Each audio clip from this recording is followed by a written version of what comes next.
Hello friends, एक बार फिर से स्वागत है मेरे इस चैनल पे। तो आज हम बात करेंगे चैप्टर 25 ऑफ बीएनएसएस यानी भारतीय नागरिक सुरक्षा संहिता के चैप्टर 25 के बारे में, जो बात करता है आपका जो इंक्वायरी होती है और ट्रायल होते हैं उसमें किस प्रकार से एविडेंसेस को रिकॉर्ड किए जाते हैं। इसमें दो चीज़ें आपको देखने को मिलेगी इस चैप्टर में। पहला आता है कि एविडेंस रिकॉर्ड करने का जो मैनर होता है वो क्या होगा। दूसरा आपका कमीशन के बारे में है।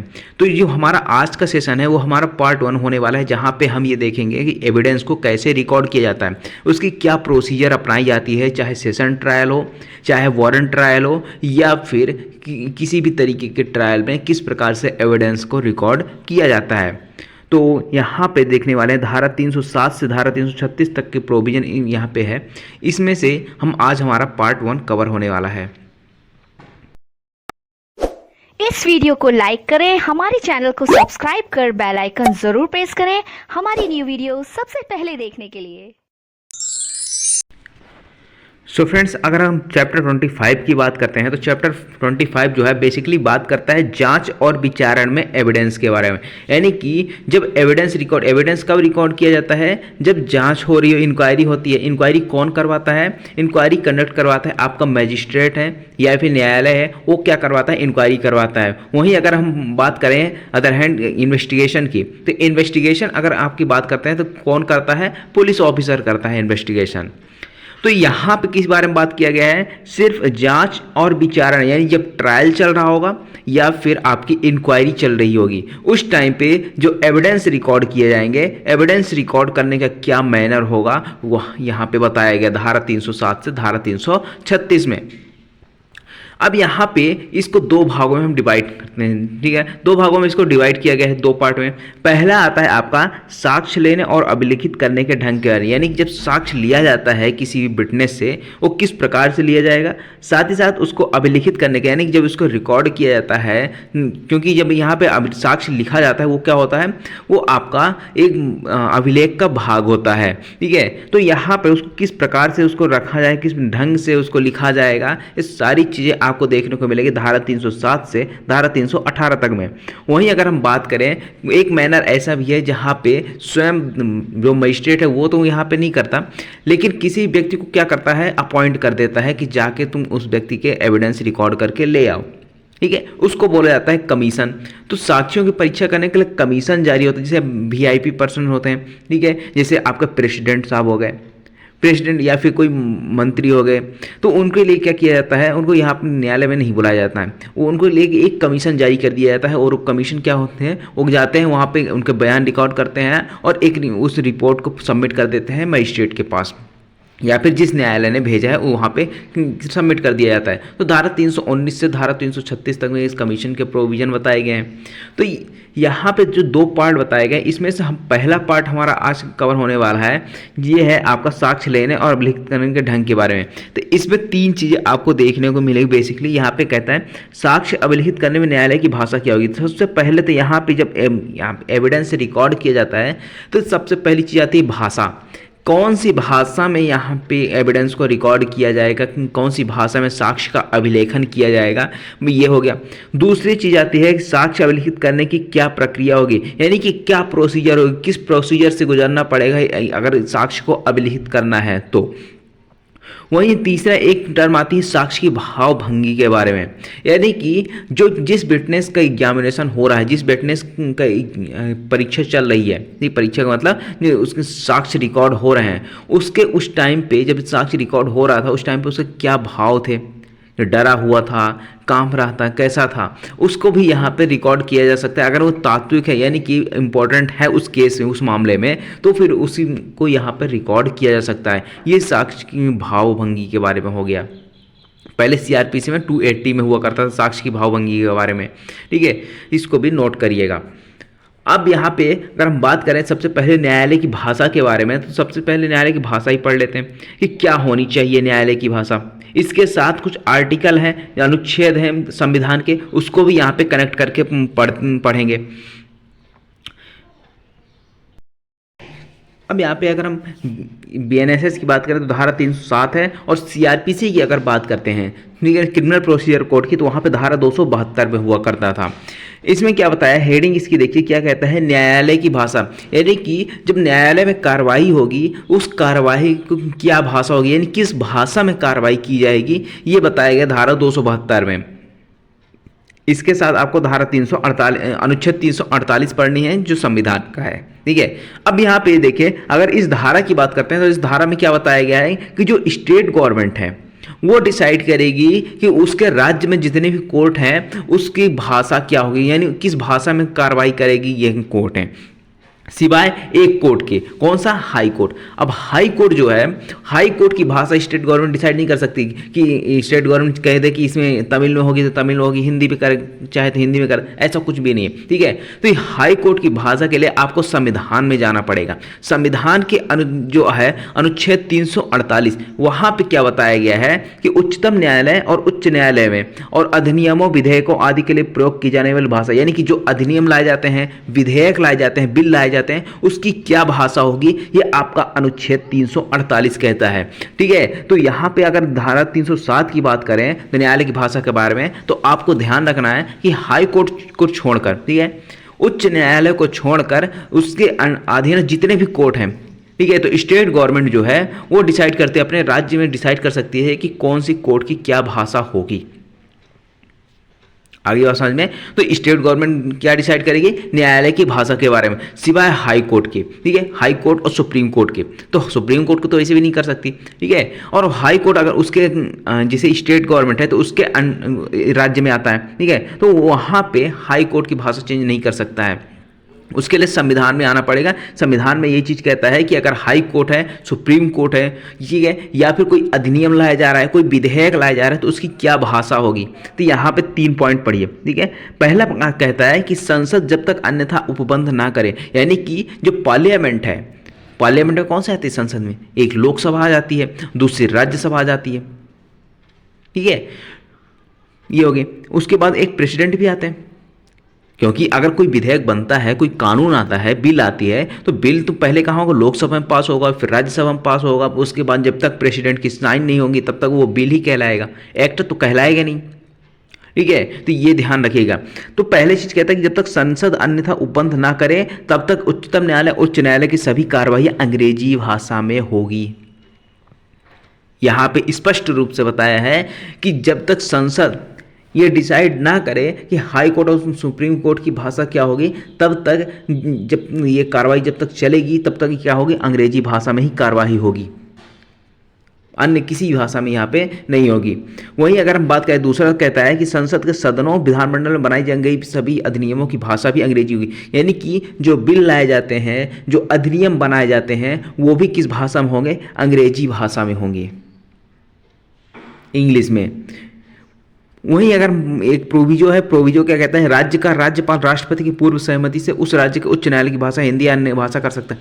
यानी कि अब मान लीजिए जो स्टेट गवर्नमेंट तो यहाँ पे नहीं कर सकती किसी हाई कोर्ट की भाषा चेंज, लेकिन उस राज्य का जो राज्यपाल होता है, जो गवर्नर होता है, गवर्नर क्या कर सकता है, सबसे पहले तो राष्ट्रपति की सहमति लेगा, राष्ट्रपति की पूर्व सहमति लेने के बाद ही राज्यपाल अगर चाहे तो उस राज्य के हाई कोर्ट जो है, उस हाई कोर्ट की भाषा को हिंदी की भाषा करवा सकता है। यह कह सकता है कि जो कार्रवाइयाँ होंगी वो हिंदी में हो, या फिर अन्य भाषा, जैसे मान लीजिए तमिलनाडु साइड हो गया या फिर केरल साइड हो, वहाँ पे तो हिंदी लागू नहीं होगी, वहाँ पे तो नहीं कर सकते, क्योंकि हमारे भारत की एक भाषा तो है नहीं, 22 भाषाएं यहाँ पे चलती है। अब 8वीं अनुसूची अगर आप देखोगे तो 8वीं अनुसूची में आपको 22 भाषाएं देखने को मिलेगी, पंजाबी, सिंधी, हिंदी, गुजराती, मराठी, तमिल, तेलुगु, कन्नड़, मलयालम, गुजराती, ये सारी ऐसी भाषाएं हैं, ठीक है ना। उर्दू है, मणिपुरी, कोंकणी, संथाली, बोडो, डोगरी, ये सारी भाषाएं आपको देखने को मिल जाएगी 8वीं अनुसूची में,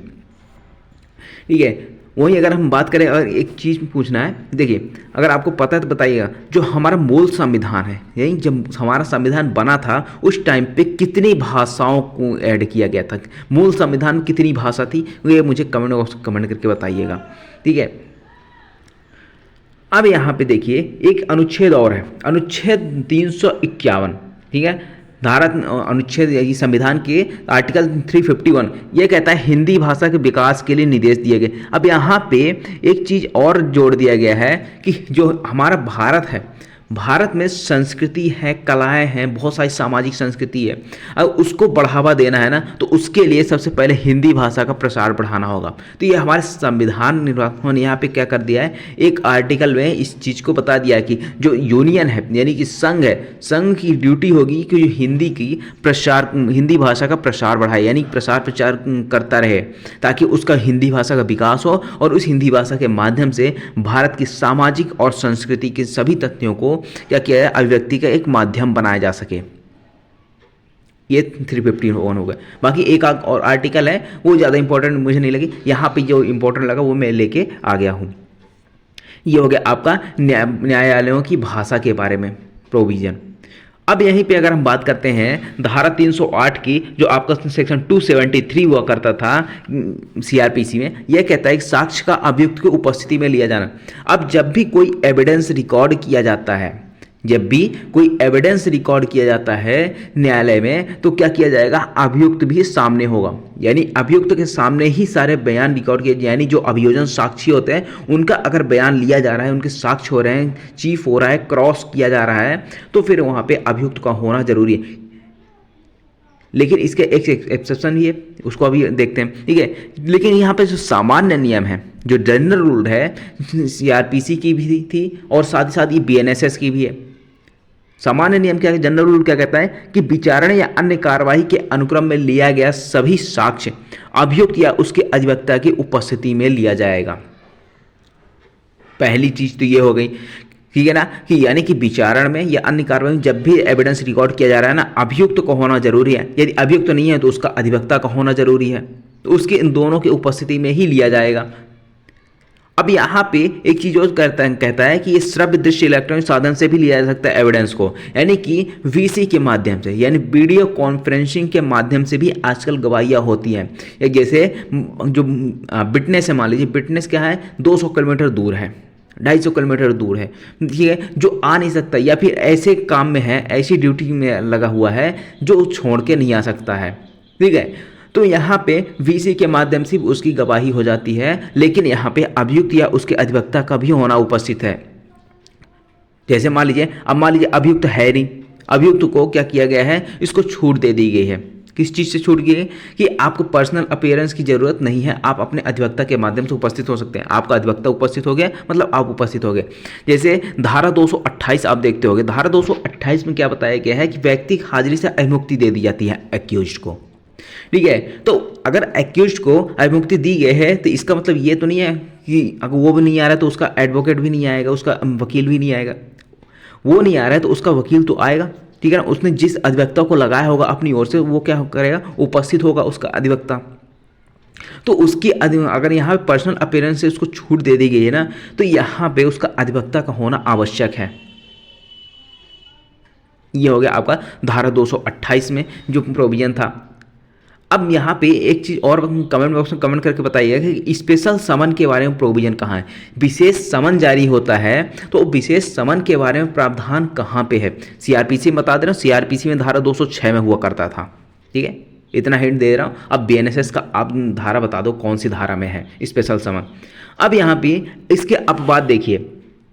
अब एक चीज और, धारा 335 भी है। धारा 335 इसको इसके साथ पढ़ना है, धारा 273 के साथ। धारा 335 क्या कहती है कि कब अभियुक्त की अनुपस्थिति में भी साक्ष्य लिया जा सकता है। यानी कि यहाँ पे तो कहता है, जनरल रूल तो कहता है कि अभियुक्त की उपस्थिति में ही साक्ष्य लिया जाएगा, लेकिन यहाँ पे धारा 335 कहता है कि अगर एक्यूज्ड उपस्थित नहीं है तो उसकी अनुपस्थिति में भी साक्ष्य लिया जा सकता है, लेकिन कुछ कंडीशन फुलफिल होनी चाहिए, और वो धारा 335 में इसी के साथ हम पढ़ने वाले हैं, ठीक है। और धारा 355 भी यहाँ पे ये ज़्यादा रेलेवेंट तो नहीं है, बट यहाँ पे थोड़ा बहुत कनेक्टेड है। जैसे मान लीजिए अगर कि कोई अभियुक्त है, पेशी में उपस्थित नहीं होता है, तो उसकी जगह पे क्या करना, उसके में आवेदन लगाया जाता है, उसका अधिवक्ता उपस्थित होता है और वहाँ पे आवेदन लगाया जाता है उसकी ओर से।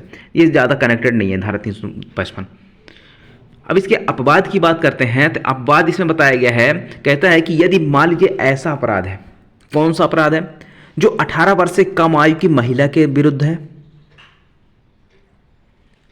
ठीक है। और अपराध कौन सा है, अपराध है आपका बलात्संग का, यानी कि बलात्कार का मामला है, रेप का मामला है, या फिर कोई अन्य लैंगिक अपराध से संबंधित, यानी कि जो यहाँ पे सेक्सुअल ऑफेंसेस है, लैंगिक अपराध है, तो वहाँ पे अगर ऐसा अपराध किया गया है तो ऐसे अपराध में न्यायालय की ड्यूटी बनती है। न्यायालय की क्या ड्यूटी बनती है? न्यायालय की ड्यूटी ये बनती है कि उस महिला के विरुद्ध जिसके साथ ऐसा रेप हुआ है, ठीक है, तो उस महिला के सामने अभियुक्त ना आए, यानी कि उनका उन दोनों का आमना सामना ना हो। भाई अगर एक्यूज है, एक्यूज ने क्या किया, बी नाम की महिला का रेप कर दिया, अब इनका मैटर चल रहा है, अब बी तो इसके सामने आने को भी डरेगी, आने से भी डरेगी। यहाँ पे 18 वर्ष से कम आयु की महिला का भी लिख दिया है, तो इसलिए यहाँ पे न्यायालय की ड्यूटी बनती है कि यहाँ पे पूरी व्यवस्था करे कि बी के सामने, यानी बी जो है एक्यूज के सामने ना आ पाए। आगे समझ में ये हो गया। अब यहाँ पे लेकिन ड्यूटी तो बनती है न्यायालय की, लेकिन ये भी ड्यूटी बनती है कि जो एविडेंसेस हैं, जो रिकॉर्ड हो रहे हैं, अभियोजन जो साक्ष्य हैं, उसमें अभियुक्त प्रति परीक्षा भी करेगा। तो अभियुक्त प्रति परीक्षा जो की जाएगी उसको सुनिश्चित करते हुए ऐसी ड्यूटी निभाएगा कि अभियुक्त से सामना ना हो ऐसी महिला का। तो ये है आपका एक अपवाद। दूसरा अपवाद की बात करते हैं तो धारा 335 ही पूरा अपवाद है। यहाँ पे कहता है जैसे जनरल रूल की, तो जनरल रूल क्या कहता था कि अभियुक्त की उपस्थिति में होगा, अब यहाँ पे कहता है अभियुक्त की अनुपस्थिति में, यानी कि अगर उपस्थित नहीं है अभियुक्त तब भी यहाँ पे क्या किया जा सकता है, साक्ष्य को अभिलेख किया जा सकता है। जैसे मान लीजिए यहाँ पे कहता है यदि साबित कर दिया जाता है, पहले धारा 299 में हुआ करता था सीआरपीसी में, यदि साबित कर दिया जाता है कि अभियुक्त यानी कि जो एक्यूज्ड पर्सन है जिसने अपराध किया है वो क्या है, वो फरार हो गया है। पहली कंडीशन ये फुलफिल होगी कि अनुपस्थिति में साक्ष्य का अभिलेख तब लिया जाएगा जब अभियुक्त जो है फरार हो गया हो, उसकी तुरंत गिरफ्तारी की कोई संभावना नहीं, यानी कि उसको तुरंत गिरफ्तार करने की कोई संभावना है ही नहीं, बची ही नहीं कि उसको गिरफ्तार किया जा सकते। फरार हो गया, चूंकि अब उसको ढूंढने में बहुत टाइम लगेगा, कितना टाइम लगेगा यह भी यहाँ पे कंफर्म नहीं है।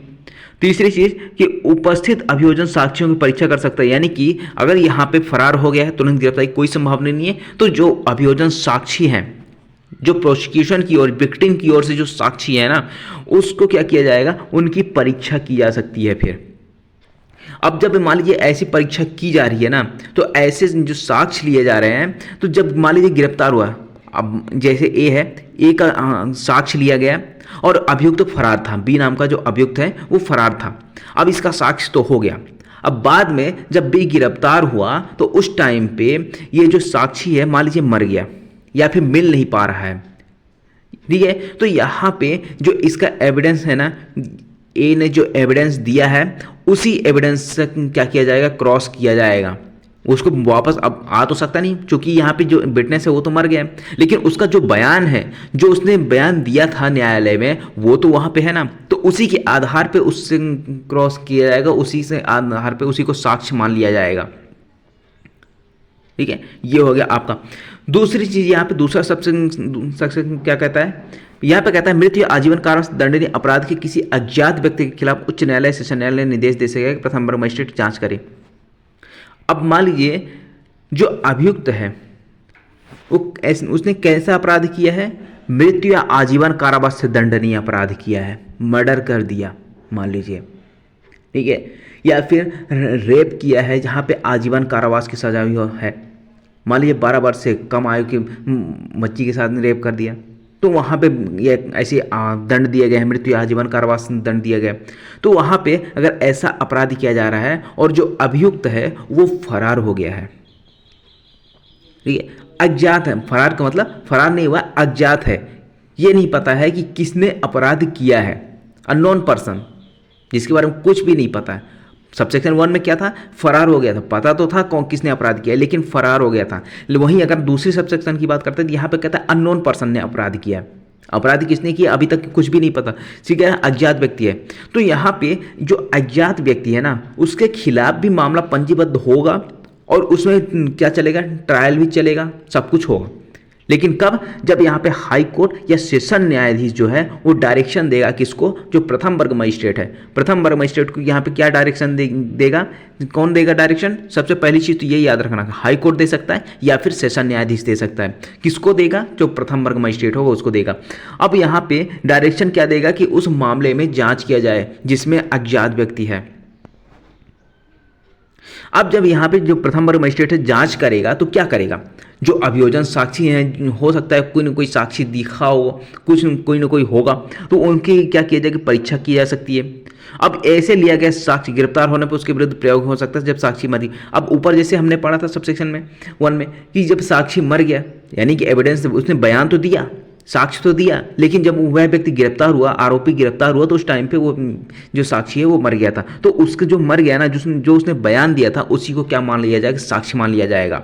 या फिर जब वो साक्षी नहीं मिल सकता तब भी उसका बयान मान लिया जाएगा, या फिर उसकी हाजिरी से बहुत ज़्यादा विलम्ब हो जाएगा, बहुत टाइम लग जाएगा उसको हाजिरी से, या फिर जो साक्षी है वो भारत की सीमाओं से परे, यानी भारत की सीमाओं से बहुत बाहर चला गया है, दूसरे देश में चला गया है, और उसको आने में बहुत टाइम लग जाएगा, मामले में जो देरी हो जाएगी, ठीक है ना, जस्टिस दिलाने में, न्याय दिलाने में, इसलिए उसी की जो बयान दिया गया था उसको साक्ष्य मान लिया जाता है। यह है आपका कि कब अभियुक्त की उपस्थिति में साक्ष्य लिया जाएगा, और दूसरा कब उसके अनुपस्थिति में साक्ष्य लिया जाएगा। आगे इस बात समझ में। तो अब यहाँ पे देखते हैं नेक्स्ट जो हमारा है वो है आपका साक्ष्य अभिलेखन की प्रक्रिया के बारे में। जो साक्ष्य अभिलेख किया जाता है ना, उसकी क्या प्रक्रिया होगी उसके बारे में शॉर्ट में यहाँ पे बता दे रहा हूँ, उसके बाद आगे डिटेल में पढ़ेंगे।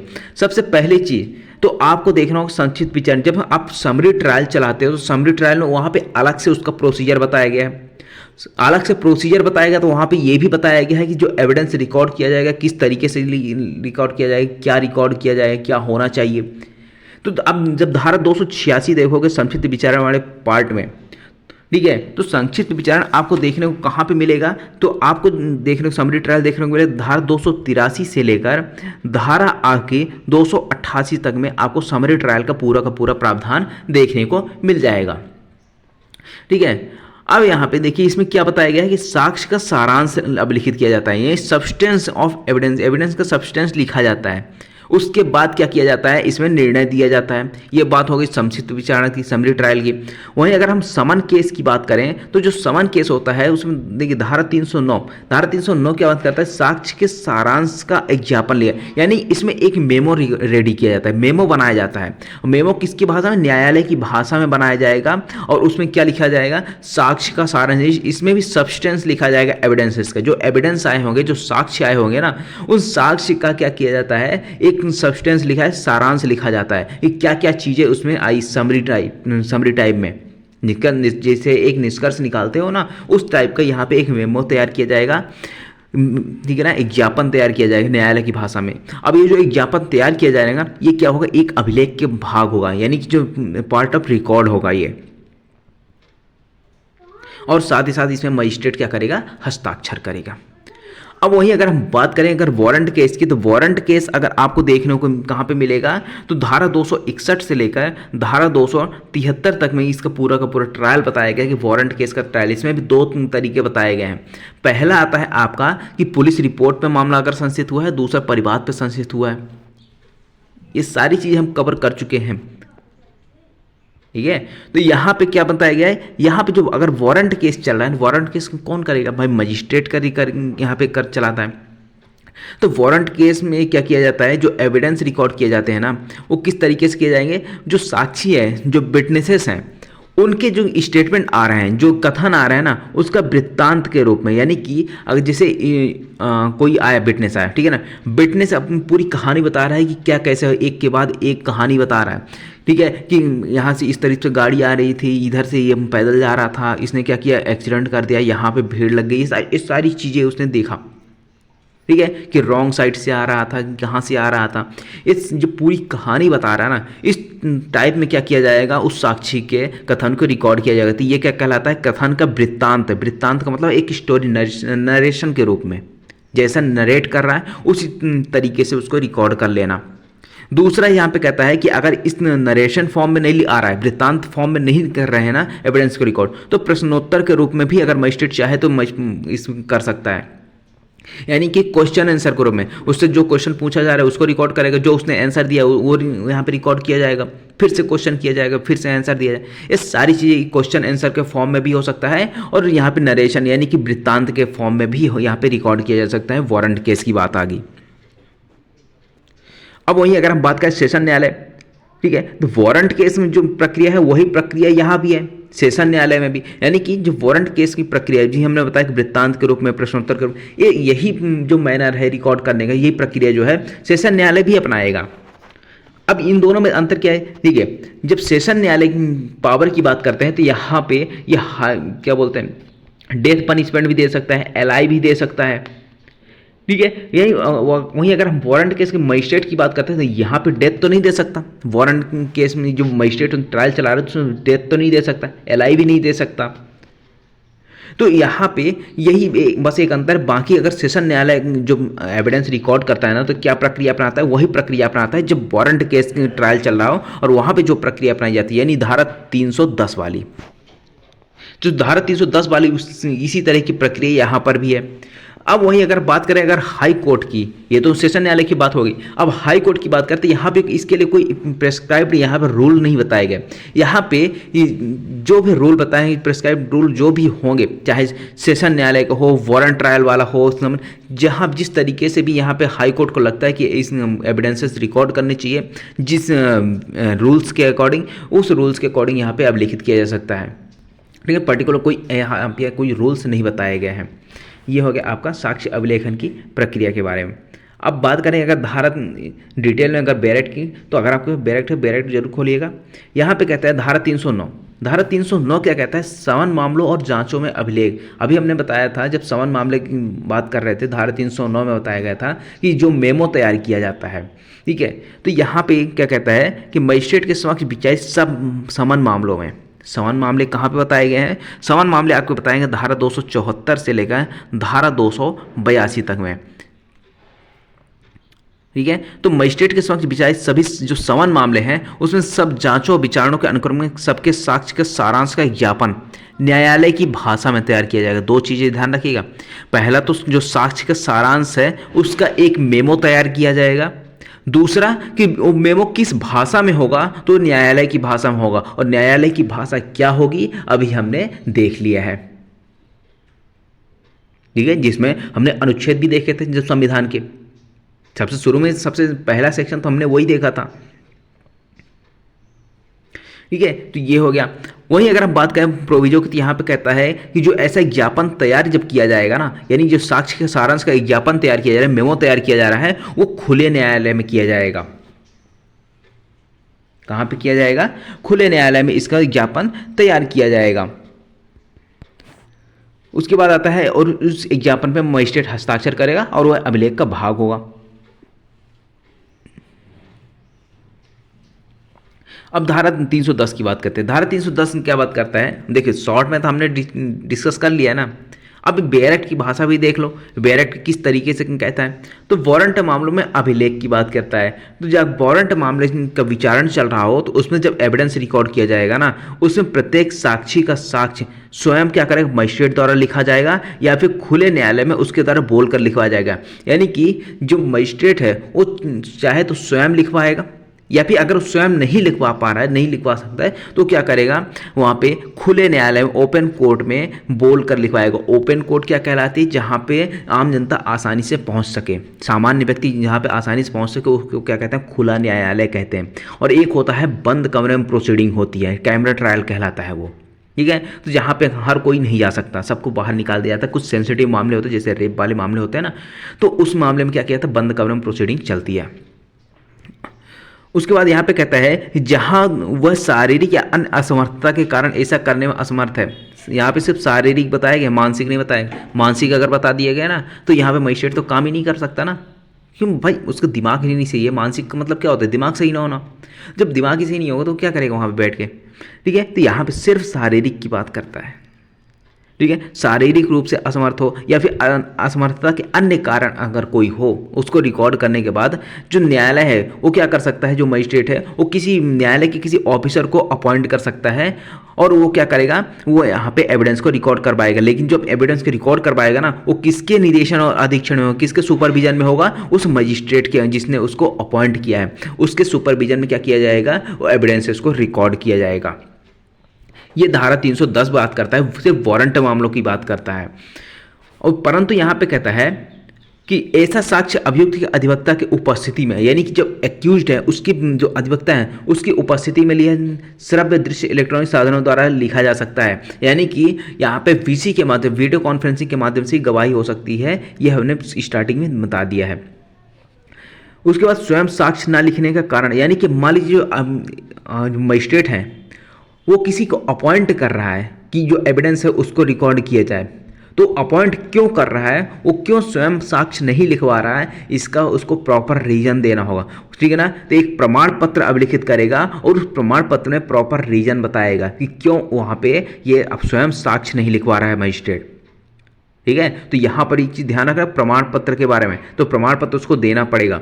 वहीं तीसरा अगर बात करते हैं तो ऐसा साक्ष्य निम्न रूप से लिखा जा सके, यानी किस तरीके से लिखा जाएगा, तो हमने 2 तरीके बताए थे। पहला कौन था, नरेशन वाला था, और दूसरा प्रश्नोत्तर यानी प्रश्न के रूप में था। तो यहाँ पे वृत्तांत के रूप में भी हो सकता है और प्रश्नोत्तर के रूप में। वृत्तांत का मतलब जो स्टोरी है जिस प्रकार से नरेट किया जा रहा है साक्षी के द्वारा यानी विटनेस के द्वारा, उसी रूप में, या फिर प्रश्नोत्तर के रूप में भी यहाँ पे किया जा सकता है। अब जब यहाँ पे ये एविडेंस इस तरीके से रिकॉर्ड हो जाता है, चाहे वृत्तांत के रूप में हो या प्रश्नोत्तर के रूप में, उसके बाद मजिस्ट्रेट उस पर क्या करता है, हस्ताक्षर करता है, जो एक पार्ट ऑफ यहाँ पे रिकॉर्ड होता है, ठीक है, अभिलेख का एक भाग होता है। उसके बाद आते हैं धारा 311। धारा 311 क्या बात करता है, सेशन न्यायालय के समक्ष विचारण में अभिलेख। जब सेशन न्यायालय जब विचारण करता है तो उसमें एविडेंस रिकॉर्ड किस प्रकार से करेगा, जिस प्रकार से वारंट मामलों में मजिस्ट्रेट कर रहा था उसी तरीके से क्या करेगा, उसी तरीके से यहाँ पर भी सेम उसी तरीके की प्रक्रिया अपनाई जाएगी, यानी कि कोई भी चेंजेस नहीं है यहाँ पे। और सेशन न्यायालय सेशन ट्रायल की बात करें तो आपको धारा 248 से लेकर धारा 260 तक में प्रोविजन बताएगा, यहाँ पे ट्रायल चलाया जाता है, सेशन न्यायालय के समक्ष ट्रायल।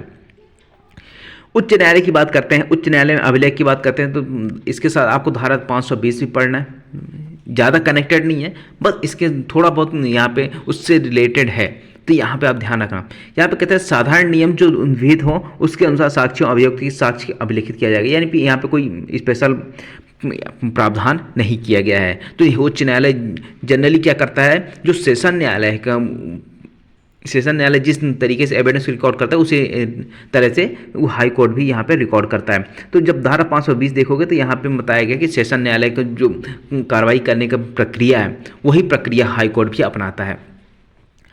अब धारा 318 की बात करते हैं। धारा 318 इसके साथ आपको पढ़ना है। यहाँ पे ये तो हमने पढ़ लिया उच्च न्यायालय वाला, ठीक है। अब धारा 312 की बात करते हैं। धारा 312 क्या है, साक्ष्य में अभिलेख की भाषा क्या होगी, यानी कि जब एविडेंस रिकॉर्ड किया जाएगा उस टाइम पे क्या भाषा होगी, किस भाषा में यहाँ पे एविडेंस को रिकॉर्ड किया जाएगा। ये कहता है यदि न्यायालय की भाषा में साक्ष्य दिया जाता है, यानी जो एविडेंस जो विटनेस आया है, ठीक है, जो साक्षी आया है वो मान लीजिए न्यायालय की भाषा में दे रहा है साक्ष्य। न्यायालय की भाषा कौन सी होगी भाजी, न्यायालय की भाषा तो वही होगी जो हमने पढ़ी थी स्टार्टिंग में, ठीक है। तो न्यायालय की भाषा जो है, अगर न्यायालय की भाषा में साक्ष्य दिया जाता है तो उसी भाषा में लिखा जाएगा। यदि मान लीजिए अन्य भाषा में साक्ष्य दिया जाता है तो अन्य भाषा जिस भाषा में दिया जा रहा है ना उसी भाषा में लिखा जाएगा। या फिर अगर मजिस्ट्रेट जो है या फिर सेशन न्यायालय जो है तो उसको लगता है कि इसको अनुवादक के माध्यम से, द्विभाषीय के माध्यम से क्या किया जाएगा, इसको ट्रांसलेट किया जाएगा और न्यायालय की भाषा में लिखा जाएगा, तो न्यायालय की भाषा में लिखा जा सकता है, ठीक है। तो यहाँ पे एक ट्रांसलेटर अपॉइंट किया जाता है। वहीं अगर हम बात करें, ये अंग्रेजी में साक्ष्य दिया जाता है। मान लीजिए जो एविडेंस दिया जा रहा है, विटनेस जो आया है वो इंग्लिश में साक्ष्य दे रहा है अंग्रेजी में, और मान लीजिए जो उस मामले की जो पक्षकार हैं उनको कोई दिक्कत नहीं है, ठीक है ना, उन्होंने कोई ऐसे कोई आक्षेप नहीं कर रहे हैं, कोई ऑब्जेक्शन रेज नहीं कर रहे हैं कि हमको जो एविडेंस कराना है वो हिंदी में कराना है या फिर कि अन्य भाषा में कराना है, तो फिर यहाँ पे जो मजिस्ट्रेट है या फिर न्यायालय है वो यहाँ पे अनुवादक की अपेक्षा को छोड़ सकता है, यानी कि यहाँ पे कह देगा कि चलो ठीक है, अगर किसी को कोई दिक्कत नहीं है तो जो आपका एविडेंस आ रहा है ना वो इंग्लिश में ही रहने दो, तो अनुवाद से अधिमुक्ति दी जा सकती है, छूट दी जा सकती है। और उसके बाद धारा 313 क्या कहता है, ऐसे साक्ष्य के पूरा होने पर संबंध में प्रक्रिया, यानी साक्ष्य पूरा होने के बाद साक्षी के अभियुक्त या उसके अधिवक्ता को उपस्थिति में पढ़कर सुनाया जाए।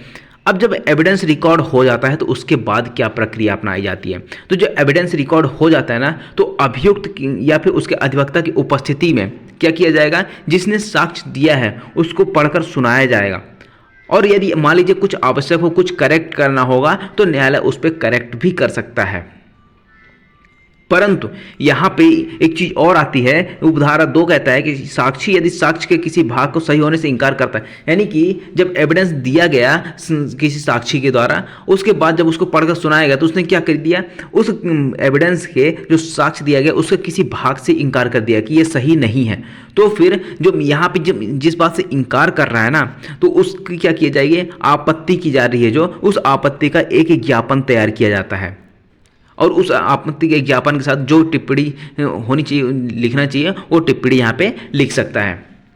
अब एक चीज़ और ध्यान रखिए, ठीक है, अगर आपको BNS का PDF चाहिए तो आपको 499 रुपीज़ में आपको BNS का PDF मिल जाएगा और इस इंस्टाग्राम अकाउंट पे आपको मैसेज करना पड़ेगा, ठीक है, आप मैसेज करिएगा, वहाँ पे आप QR कोड दे दूंगा, वहाँ पे आप पेमेंट करिएगा, 499 आपको PDF मिल जाएगा, ठीक है, ये हो गया। अब उसके बाद नेक्स्ट जो हम बात करें धारा 315 की, धारा 315 क्या बात करते हैं, साक्षी की भावभंगी के बारे में टिप्पणी। अब जब साक्षी आता है, अगर वो झूठ बोल रहा होगा एविडेंस देते हुए, तो हो सकता है उसके पैर कहाँ पे, हाथ कहाँ पे, डर रहा होगा, तो ये अगर ये सारी चीज़ आ रही है ना, और मजिस्ट्रेट को अगर लगता है कि ये तात्विक टिप्पणियाँ हैं, ठीक है ना, इसको अभिलिखित करना चाहिए, तो फिर वहाँ पे उसको अभिलिखित करता है, उसके भाव भंगे होंगे, यानी कि उसका भाव क्या रहा, किस तरीके से वो खड़ा है, किस तरीके से वो साक्ष्य दे रहा है, अगर वो रेलेवेंट है तो फिर उसको भी रिकॉर्ड किया जा सकता है। ये धारा 280 में हो करता था, अब धारा 315 में है। वहीं अगर धारा 316 की बात करें तो धारा यहाँ पे कहता है अभियुक्त की परीक्षा का अभिलेख, यानी जब अभियुक्त का अभिलेख रिकॉर्ड किया जाएगा तो उसके बारे में भी पूरा का पूरा प्रावधान है, जैसा हमने ऊपर पढ़ा उसी तरीके से यहाँ पे भी किया जाता है। धारा 317 जो है द्विभाषा ठीक ठाक भाषांतर करने के लिए आबद्ध होगा, यानी कि अगर ट्रांसलेटर को अपॉइंट किया गया ना, तो इससे यहाँ पे अपेक्षा की जाएगी कि आप सही सही बिल्कुल करेक्ट रूप में क्या करेंगे, ट्रांसलेट करेंगे, ठीक है ना, कोई गड़बड़ नहीं होनी चाहिए, ऐसी यहाँ पे उसकी ड्यूटी होनी चाहिए, यानी कि यहाँ पे आबद्ध किया गया है, बाउंड कर दिया गया है, ठीक है। तो आई होप आपको ये पूरा समझ में आया होगा कि एविडेंस किस तरीके से रिकॉर्ड होगा, किस मैनर से रिकॉर्ड होगा, क्या भाषा होगी। अब अगला जो हमारा पार्ट होने वाला है चैप्टर 25 का, वो है आपका कमीशन के बारे में। तो कमीशन पढ़ेंगे, कमीशन क्या होता है और किस तरीके से यहाँ पे कमीशन में एविडेंस को रिकॉर्ड किया जाता है। तब तक के लिए बने रहिएगा हमारे चैनल के साथ, मिलते हैं अगले लेक्चर में।